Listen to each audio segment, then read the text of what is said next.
Wherever you are listening to this podcast, I am Chip McCarter with the Edge podcast with Chip and Christy. We are here today, and today we're going to talk about prospecting, something that I've always believed was confused so much with sales, confused with a lot of things, man. Prospecting and picking your target audience, your target market is a big deal in business. And obviously that's what we're all about here at the Edge, is growing businesses and figuring out the best way to do so. So today we're going to talk about how to prospect for your target market, for your target audience. Christy, what's the first thing that comes to mind when you think about prospecting? Well, I like to think about the business. So there's millions of different businesses. Like, I'm in the handyman business. I think there's about 750 handyman in Central Texas or more. Thank you, Fixer Upper. I really, really appreciate that. Yeah. We call it the Fixer Upper effect, that people come to Waco and then they just start a handyman business to be like Chip and Joe. But it never really works out for them. So I read this book many years ago. It's called A Red Ocean and a Blue Ocean Strategy. Most businesses have this red ocean strategy. That means they're in this ocean that's bloody. There's a feeding frenzy. The sharks are all trying to get all of the business, and they get this very small sliver of business, no matter what their niche is. It could be a handyman business, it could be an SEO business, it could be insurance, it could be realtor. Most people don't realize that they can take this red ocean and put it into a blue ocean strategy by figuring out who their target market is, what their niche is in their business. Most businesses that didn't figure out that niche were wiped off the face of the earth in 2020. Thank you, COVID. But if you can figure out this blue ocean strategy, it's vast, it's deep, it's powerful, and it's an opportunity for growth. But the first thing you have to do as a business owner is find out who your target market is, who you're going to market to get out of that red ocean to come over into the blue ocean. And I talk to insurance agents and realtors and all kinds of stuff that people go, well, if you're breathing, you can use my product. No, you can't compete with Walmart. You can't compete with Amazon. You can't compete with McDonald's, right? You don't have deep enough pockets. And you don't have to. No, and you just got to jump out of the red ocean and come over to the blue ocean. And part of that is figuring out your target market, which most businesses never figure out. And wait, so you're saying to the blue ocean. So you're saying that just because I can sell my product to everybody, that I shouldn't just be focusing on everybody? No, you shouldn't, because you don't have deep enough pockets. You can't go up against the big dogs in SEO or marketing. You just can't. As the little guy, you got to figure out how to make your money work best for you. And this blue ocean strategy does it. It's not cutthroat like the red ocean. It is not an oversaturated market. It kind of just opens it up. We talked a few weeks ago about the singing dentist in the Plano, Texas area. So he started finding that he loved to dance and sing on TikTok, and it went viral, and he jumped out of that red ocean, which is every kid that needs, braces. He started going after the 14-year-old girls, which is the target market of TikTok. They're not advertising to people like you and I. That need their braces by singing and dancing and putting some fun stuff in there for orthodontics. So you have to get out of that red ocean, because you're gonna get very little of a sliver, instead of opening up this red ocean that's not going to open up for you. Open up the blue ocean, where you can swim, where you can have fewer risk, where you can have success, instead of beating your head against the wall in the red ocean.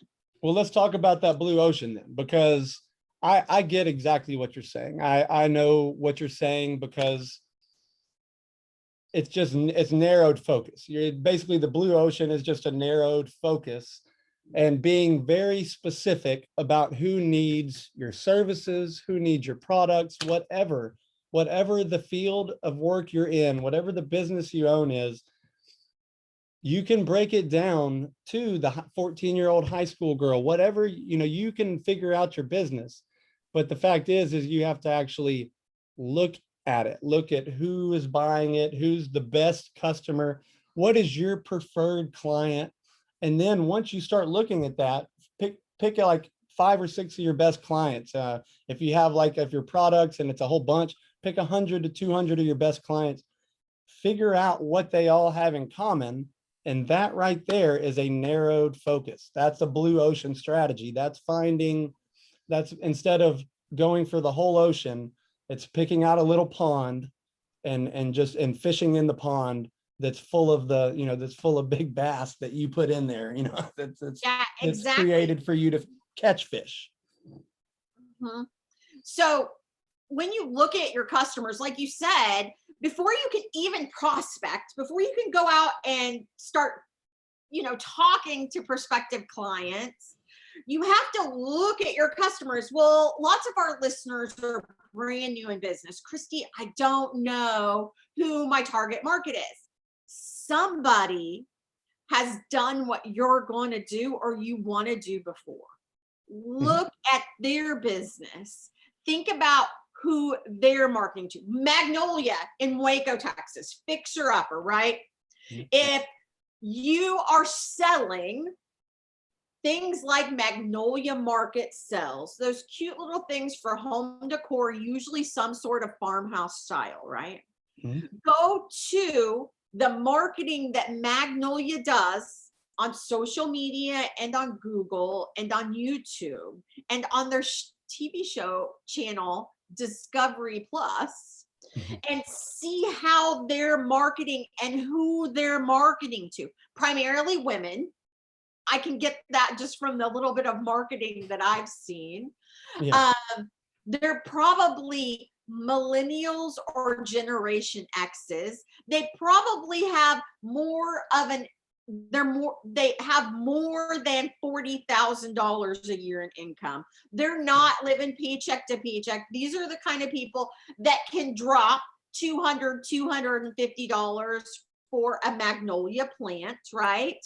So what Joanna did, or her team, I'm not naive enough to believe that Joanna's doing the marketing at this point. Her marketing team said, okay, how do we get out of this oversaturated market? Because there's tons of people on HGTV. There's tons of people that do what Chip and Joe do, retail wise. How do we get to our target market? And they jumped, they leapt, they swam out of the red ocean, and they created this category, this blue ocean, all their own. But they had to know who their target market was before they could ever prospect for that blue ocean. They couldn't just be putting out fires, working in their business 24/7. They had to take this mindset, and they had to go after who their target market is. So if you look at Magnolia's advertising, it's not to Chip McCarter, a 30-something-year-old male, because he doesn't care about this stuff. It's a woman who develops the home, right? So to be able to do that, they had to look at it in a different perspective. And I don't know if they used red ocean, blue ocean, but they did what the book shows you to do, to jump out of that red ocean and get over into the blue ocean. Because Joanna, if you read her story, actually closed her little shop on Bosque at one point because it was an epic failure. And it came back around. I didn't know that. And it was beautiful. She opened it up about 5 years later. Chip bought and sold lawn companies for years. He couldn't make payroll when he was in Mexico learning Spanish, and his father-in-law kept his business afloat for a few weeks before he got back. Like they learned from all of their failures to come where they are. Their overnight success took them about 20 to 25 years. Yeah, yeah, it wasn't overnight, right? They had No. to hustle and work and find different ways that worked for them. Because every business, the thing is, coming into business, I had my plan, my view. I knew what I was getting into, right? And then, but it never goes the exact way you picture it. It never goes the way you think it's going to happen. There's always curveballs. That's why you have to that's why you have to stay above, stay ahead of the curve and try to find ways to just keep moving forward and keep figuring out what works for you. Exactly. Apparently landscaping was not for Chip anymore. You know what I mean? Like he found a way to get past it. And maybe that's all that was just a stepping stone. Well, that is all that was a stepping stone to the next thing that he was ready to do. Yeah, I remember seeing Chip speak at church one day, and he gets up and he goes, 2008 happened. They were building Magnolia homes over there across from the fairgrounds, and he didn't use traditional financing. People from the church gave him and Joanna money for this vision that they held. And he said, we lost everything. He goes, I owed so many people money. He goes, I know I didn't pay them all back.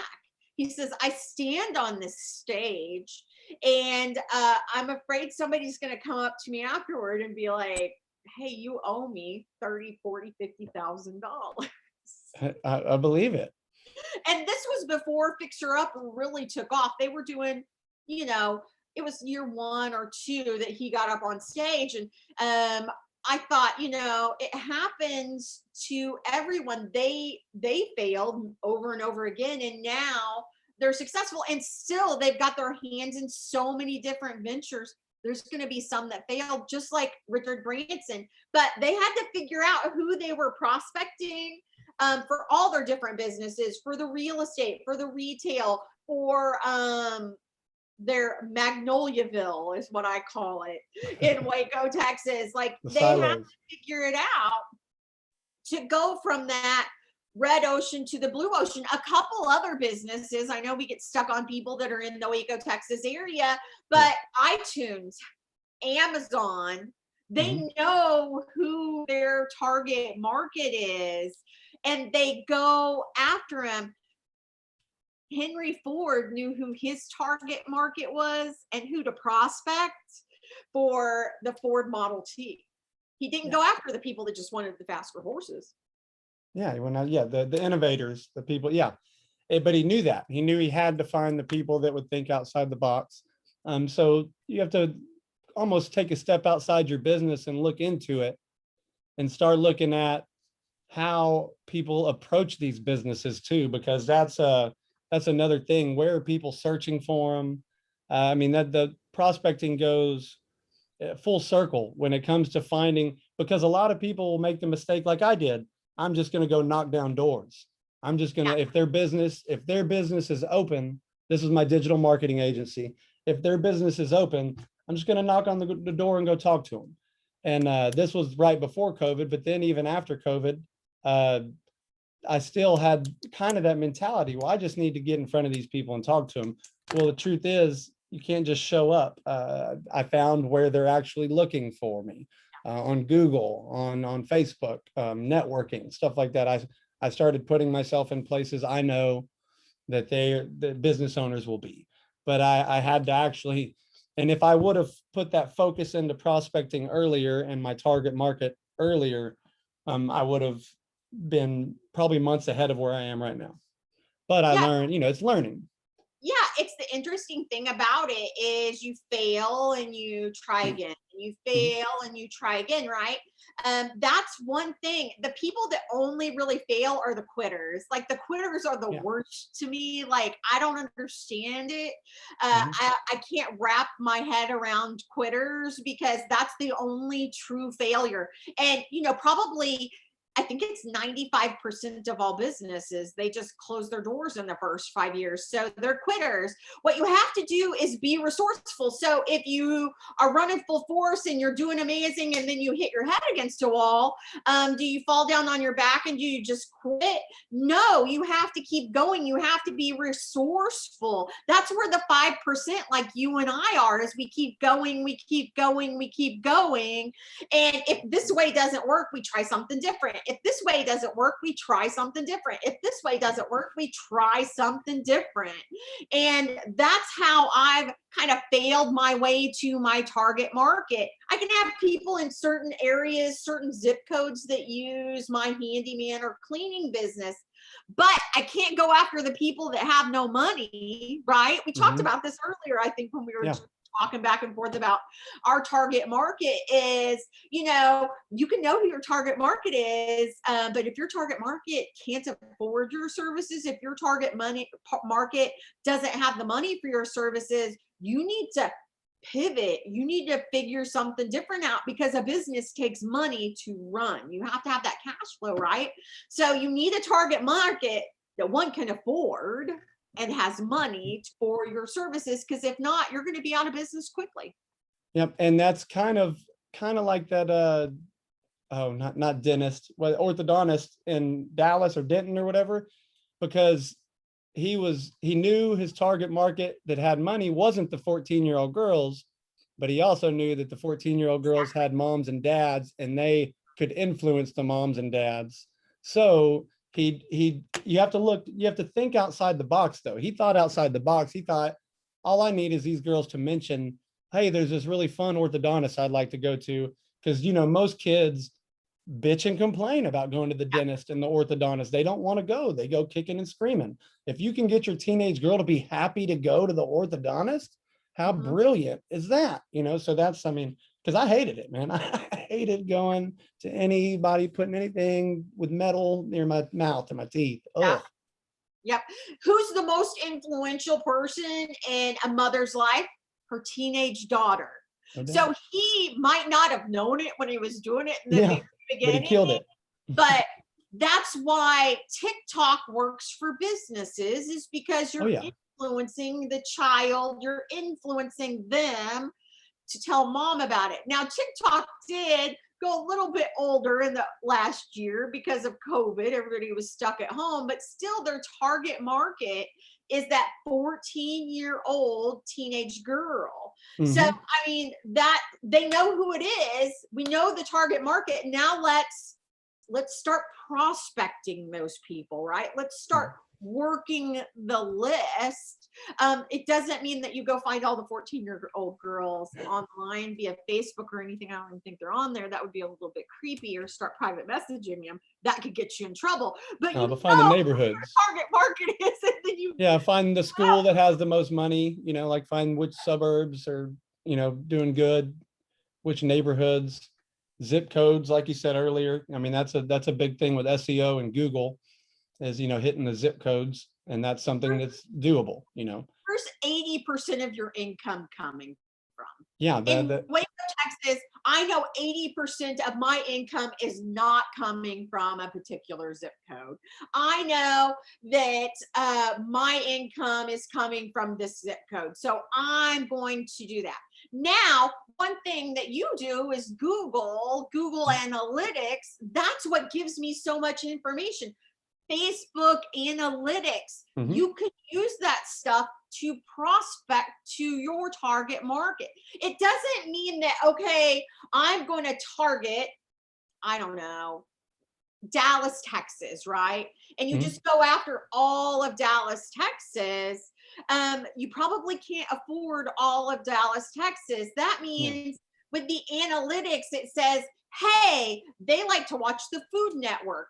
Hey, they like to watch HGTV. Hey, they're runners.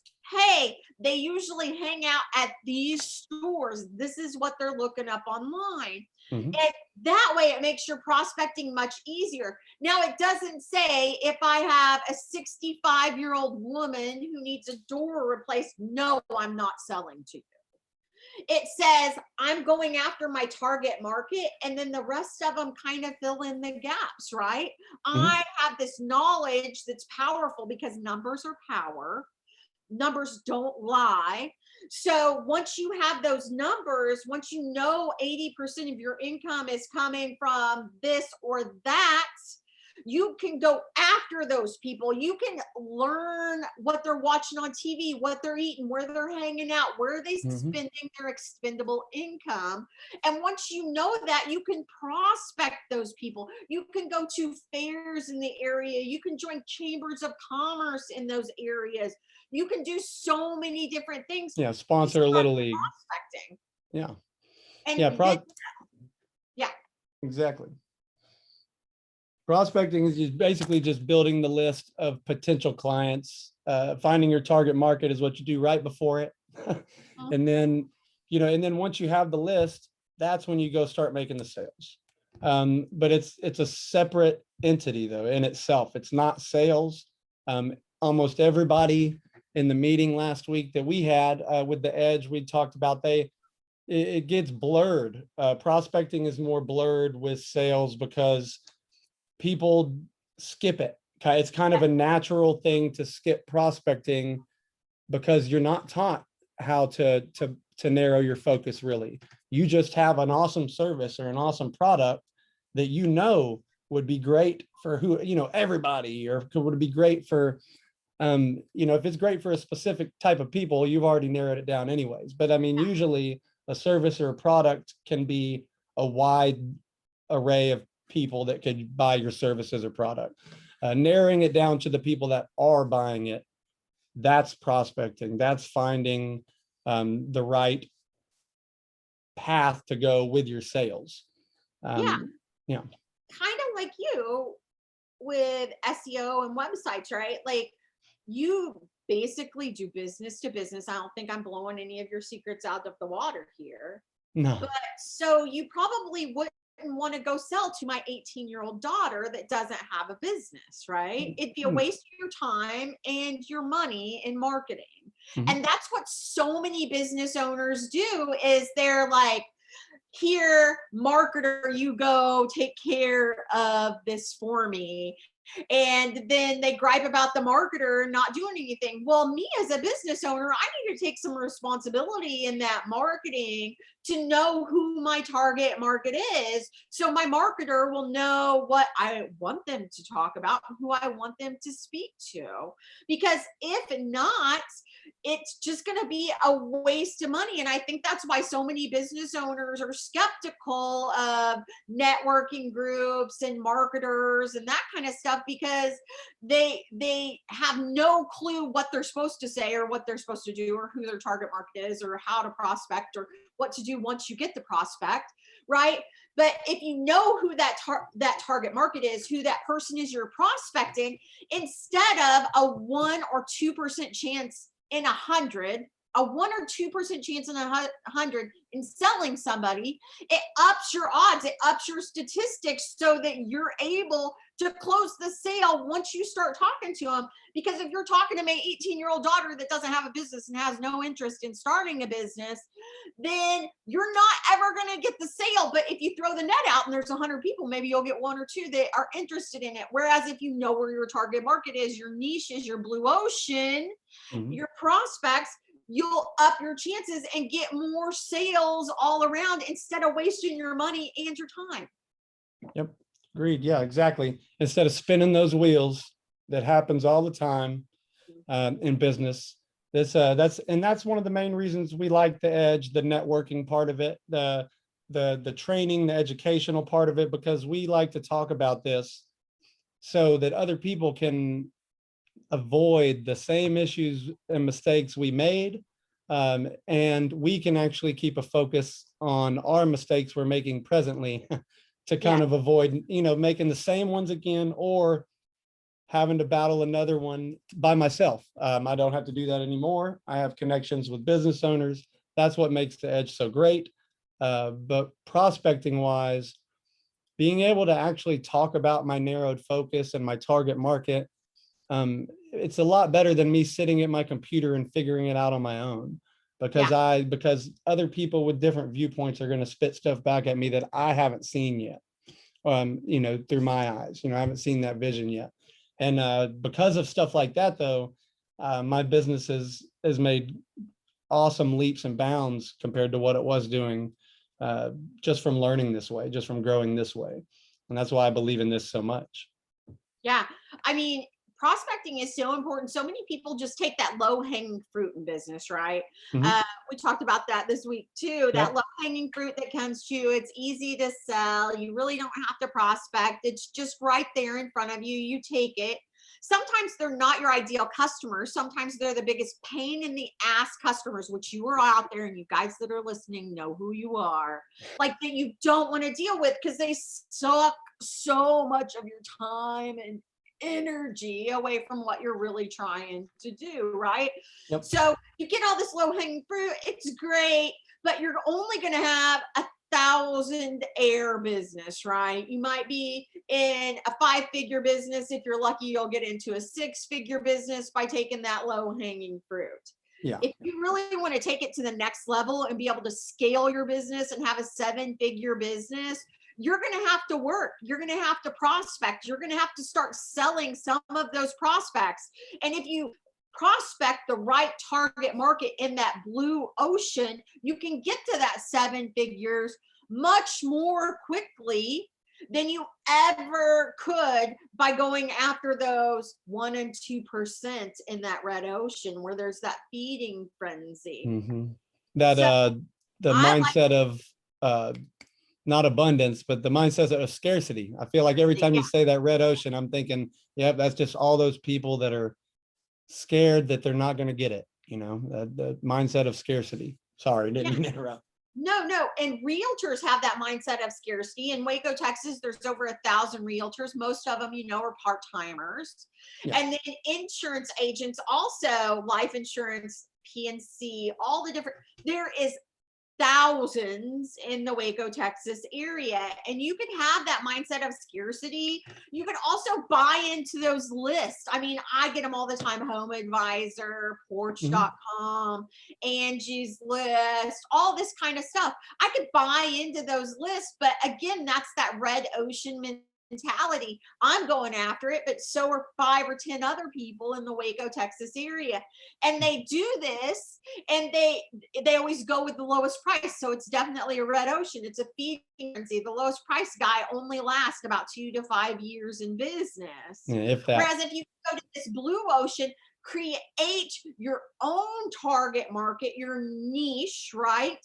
Then you push all those other people out of the way. Other people will try to model you. They'll try to mimic what you do, but usually they don't get why you're doing it and the bigger picture. And they're usually out of business within 2 to 5 years also. So if you can get in that blue ocean, the swimming over there is much more beautiful. And from me doing this, from reading this book just a few short years ago, when I took Sometime Spouse back over, now we're headed to a 7-figure business in 2021 because we got out of that red ocean and we got into the blue ocean. I don't know how big it'll end up being, but I'm not paying that stupid tax I was paying before. So that's a wonderful thing about it too. I'm not wasting all that money on TV and radio because that's not where my customers are. Yep. Yeah. And in the battle for it, I've never been a fan of that, buying the list or any of that. So yeah, man, I love prospecting so much because I feel like if you actually put time and effort into it, it really does make the rest of it just kind of fall in line. And it creates the low-hanging fruit. That's why it does so good, because it ends up creating low-hanging fruit leads that are actually looking for you specifically. That's in itself is worth all the money in the world to business owners, man. The leads, when they call you, say for McCarter Marketing, and they call and I pick up, this is Chip. Oh, hey, yeah, McCarter Marketing. That's who I was looking for. Like that right there is the feeling that you want, or even, roofing. Oh, you're so-and-so roofer. Yeah. I was told about you, that's a good feeling. They're looking Yeah. for you specifically, but that's because you narrowed your focus. You put yourself in that blue ocean, you put yourself out there. But it's a great feeling having it all kind of fall into place afterwards. Yeah, and if you take that time with your target market, with your blue ocean, and you add value, right? Yeah. You add more value than anybody else. Those people that are your target market, when they do go to make a purchase decision, they're going to come to you instead of that guy that's just selling. They'll come to you. Sometimes that takes 15, 16, 20 occurrences for them to see the value. Sometimes it takes years, right? But they'll eventually come to you because you're the one that adds the value. You're the one that cares about the customer. You're the one that thinks outside the box. The red ocean, they're just thinking, I need to make money, I need to make money, I need to make money. Whereas you and I, we're thinking about the customers, we're thinking about what they need. How can we satisfy their needs? How can we add value? That's why Edge works so well. It's not about Chip and Christy at all. It's all about the business owners and how we can help them not pay that stupid tax that we've paid, not have the same mistakes that we've done. Yeah, exactly. And the point, yes, it's that and community, and actually, because you are who you hang around.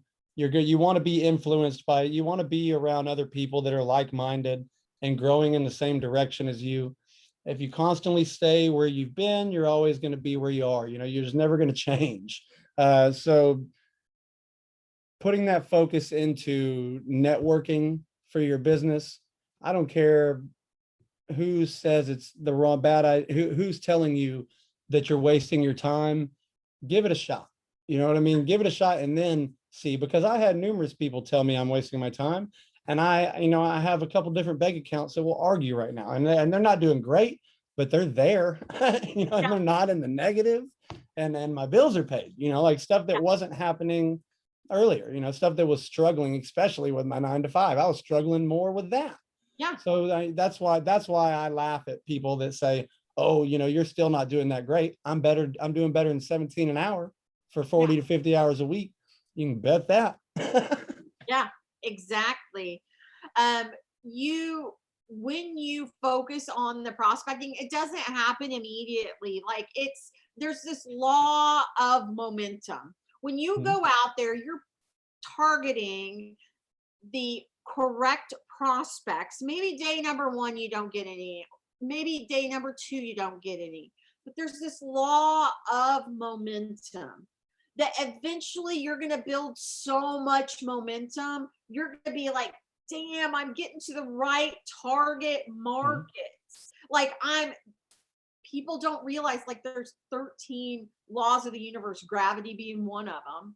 There's this law of momentum that gets you what you want in life, which is more customers, more Think and Grow Rich. I do a podcast on that every week, right? Yeah. Like, you get this law of momentum, and it's kind of like a wheel rolling down a hill.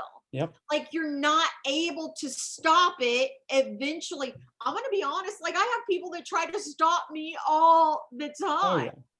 I got this law of momentum on my side. Like, they can't stop me because I know this law is out there, and it is gaining momentum every day from the value add that I put in to entrepreneurs, to people that want to beautify their homes and love where they live. Like, you and I do these things, whereas these people that don't use the laws of the universe on their side, they sit there sometimes and they're like, well, it's just not working for you. Well, it's not going to work for you because that's all you're thinking about. You don't have this momentum you're building from You got to take that step, selling and going after the blue ocean, right? And that's all people that add value. Yeah, and that's just, honestly, it's just taking action one step at a time too, though. I mean, so if anybody that knows what momentum is, you can't get momentum from sitting at a desk doing nothing. You have to take action consistently. And then the more consistent you are, that's when the momentum picks up. It's like the train wheels, and then you just keep going. keeps going faster. And then it just starts picking stuff up on the way. The ball starts getting bigger and bigger and bigger. You know, I mean, but it's true though. You put your focus into the right things. You put your focus and start taking action though. That's that. Like, I mean, I guess that's, so prospecting and target market. Yes, you have to do this. They're so crucial, but the minute you have that, it's time to start taking action. And that's where everything that you know about sales, everything you know about your service and product, that's where all of those naturally fall into place, because that's stuff you already are doing. So done correctly, you get the momentum from there, sky's the limit.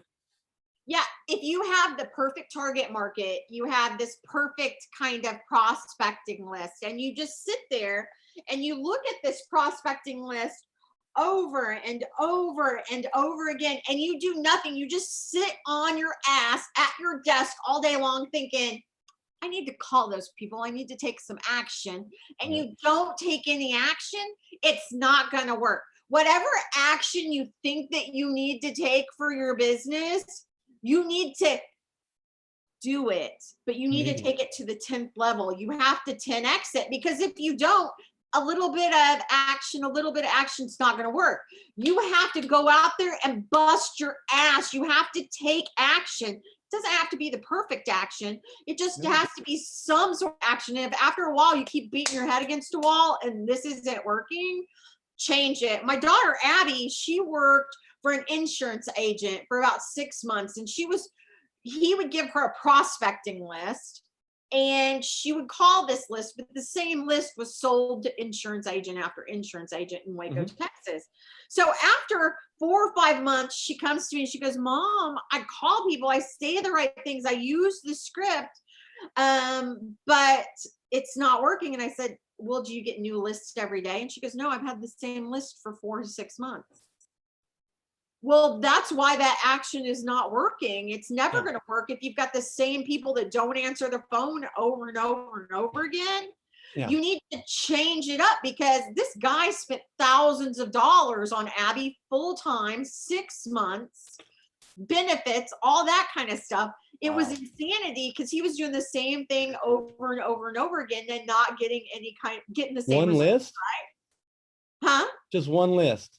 Just one list over and over. There was hundreds of people on the list, but he didn't but cold calls is number game. find a new way to get them.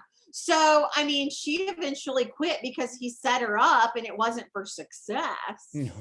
So, you have to change it up. If it's not working, you have to take action, because if you don't take the action, you don't know if what you're thinking about is going to work or not. So you have to take action. You're so right, Chip, and 10x it. And then if that action doesn't work, change it up. And if that action doesn't work, change it up. If that action doesn't work, change it up. Yep. Until it works. Yep, exactly. Trial and error. Keep going. Don't stop though. Don't give up, because you'll find something. You'll find something that works, right? Yeah. And there's somebody out there that's done what you want to do before. Model after them. Yeah. See where they're targeting. You know what I mean? It's simple as that. If you want $1 million insurance agency, model after somebody that did $1 million agent and do what they did. If you want a $1 million pest control business, do what, the Terminex did, but you take those decades and you put them into days, so you don't have to pay that stupid tax. Yeah, 100%. Man, Christy, this is always so much fun. I love this podcast. Is there anything else we want to talk about on prospecting before we go? I think that's it. I mean, follow up. You get some prospects, take the action, and then follow up, because usually the sale is not completed between the 12th and 15th time, and only 2% of salesmen keep going until the 12th to 15th time. So take action and then follow up, add value. Like, you'll be successful eventually. Yep, you'll get it, and find that target market first, and then from there, just start taking the steps. The law of momentum will take care of you the rest of the way if you keep moving forward. Exactly, Chip. All right, well, this is Chip and Christy with the Edge Podcast. For now, we love you guys. Stay safe and have a good one.